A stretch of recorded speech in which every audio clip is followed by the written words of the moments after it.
ദൈവനാമത്തിന് മഹത്വമുണ്ടാകട്ടെ.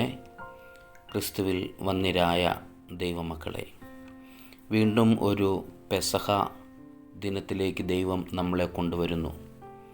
പെസഹ എന്നത് നമ്മളുടെ എല്ലാവരുടെയും ആത്മീക ജീവിതത്തിൻ്റെ ശാക്തീകരണത്തിനും ദൈവകൃപയുടെ വർധനവിനും ദൈവം നമുക്ക് നൽകിയിരിക്കുന്ന അനുഗ്രഹീതമായ ഒരു ഓർമ്മപ്പെടുത്തലാണ്.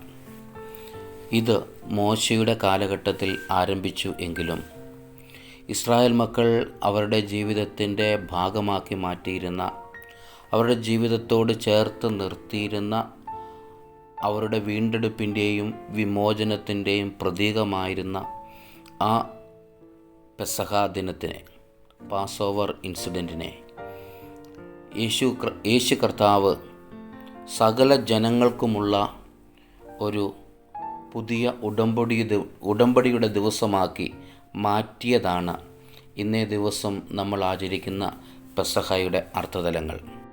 യേശുവിൻ്റെ അത്താഴ വിരുന്നിൽ അന്ന് പങ്കെടുത്തവർ തികച്ചും വ്യത്യസ്തമായ മനോഭാവത്തോടു കൂടിയായിരുന്നു അവിടെ ഒരുമിച്ച് കൂടിയത്. ചിലർക്കാകട്ടെ യേശുവിനെതിരെ നടക്കുന്ന പരസ്യവും രഹസ്യവുമായിരിക്കുന്ന ഗൂഢാലോചനകളെക്കുറിച്ചുള്ള ആശങ്കകൾ അവരെ വല്ലാതെ വേട്ടയാടിയിരിക്കാം.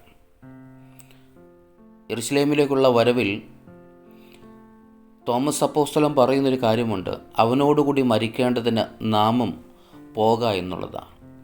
യെരുശലേമിൽ നടക്കുന്ന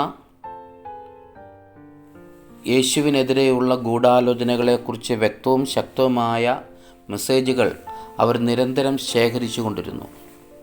അതുകൊണ്ട് തന്നെ അടുത്ത നിമിഷത്തിൽ എന്ത് സംഭവിക്കും എന്ന ഒരു അനിശ്ചിതത്വം അവർക്കുണ്ട്. അവരുടെ കൂട്ടത്തിൽ ഇസ്കര്യോത്ത് യൂദയുണ്ട്.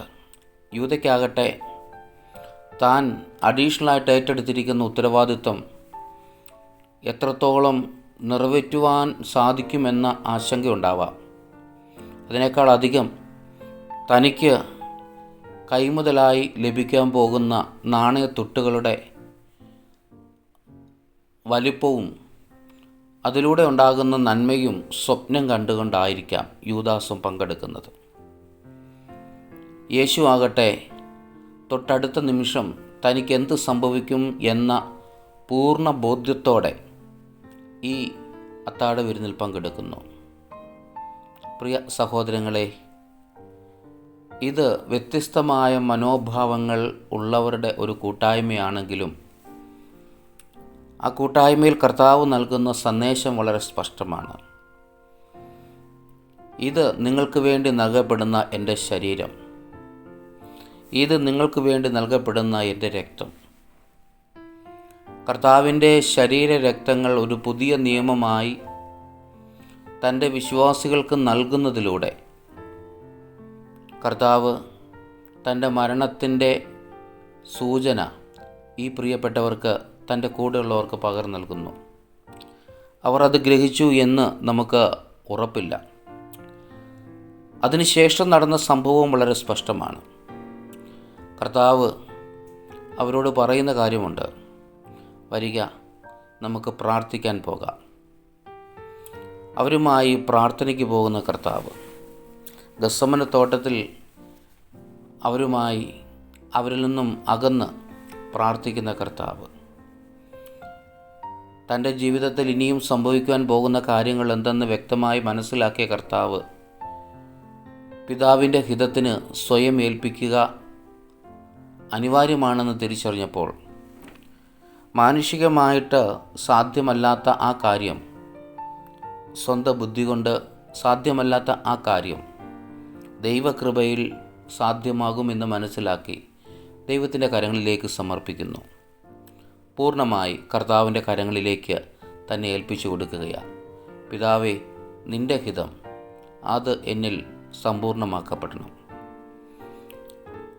പരസ്യ ജീവിതത്തിൻ്റെ ഭാഗമായി മാറിയിരിക്കുന്ന ഓരോ ക്രിസ്ത്യാനിക്കും ഈ സാക്രമന്റ് അതിനുശേഷമുള്ള ഒരു സമ്പൂർണ്ണ സമർപ്പണത്തിൻ്റെ വെല്ലുവിളിയാണ് എന്നത് ശ്രദ്ധേയമായൊരു കാര്യമാണ്. ഓരോ സാക്രമന്തിന് ശേഷവും ദൈവസഭ പുറത്തേക്ക് പോകുന്നത് യേശു ക്രൂശിലേക്ക് നടന്നു പോയതിന് തത്തുല്യമായിരിക്കണം.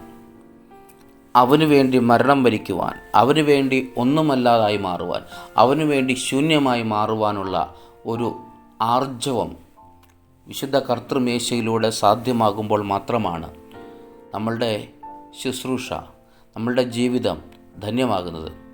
അപ്പോൾ മാത്രമാണ് ഈ പെസഹായുടെ പുതിയ അർത്ഥം, പുതിയ നിയമം നമ്മളുടെ ജീവിതത്തിലൂടെ സാർത്ഥകമാകുന്നത്. നമുക്കൊരുങ്ങാം. ഈ പെസഹ നമ്മുടെ ജീവിതത്തിലെ ഒരു പുതിയ തിരിച്ചറിവായി മാറി. എന്നും പെസഹായുടെ അപ്പവും വീഞ്ഞും നുകരുന്നതിലല്ല നമ്മൾക്ക് സന്തോഷം കണ്ടെത്തുന്നുണ്ട്. അതും തുടർന്നുള്ള ജീവിതത്തിൻ്റെ ശക്തി സംഭരിക്കുവാനായിട്ടുള്ള ആർജവത്തിനായിട്ടുള്ള നിമിഷങ്ങൾ മാത്രമാണ്. അതിനുശേഷം ഇതാ പുറത്തൊരു ജീവിതമുണ്ട്. അവിടെ കള്ളന്മാരാൽ പിടിക്കപ്പെടുന്ന, അവിടെ ക്രൂരന്മാരായ പടയാളികളാൽ ഭേദിക്കപ്പെടുന്ന, കാരിരുമ്പാണികൾ കൊണ്ട് തറയ്ക്കപ്പെടുന്ന, ആക്ഷേപവും നിന്ദയും വഹിക്കുന്ന ഒരു നിമിഷത്തിലേക്കുള്ള ഒരു തയ്യാറെടുപ്പ്. നമുക്കൊരുങ്ങാം അപ്രകാരം ജീവിതത്തെ മറ്റുള്ളവർക്ക് വേണ്ടി ഒന്നുമല്ലാതാക്കി മാറ്റുവാൻ കർത്താവിൻ്റെ കരങ്ങളിലേക്ക് ഏൽപ്പിച്ചു കൊടുക്കാം. അത് ഈ പെസഹാ ദിനത്തിൽ നമ്മുടെ ജീവിതത്തെ ഒരു പുനരവലോകനം ചെയ്യുവാൻ തക്കണം. ദൈവം നമ്മെ സഹായിക്കുമാറാകട്ടെ. ആമേൻ.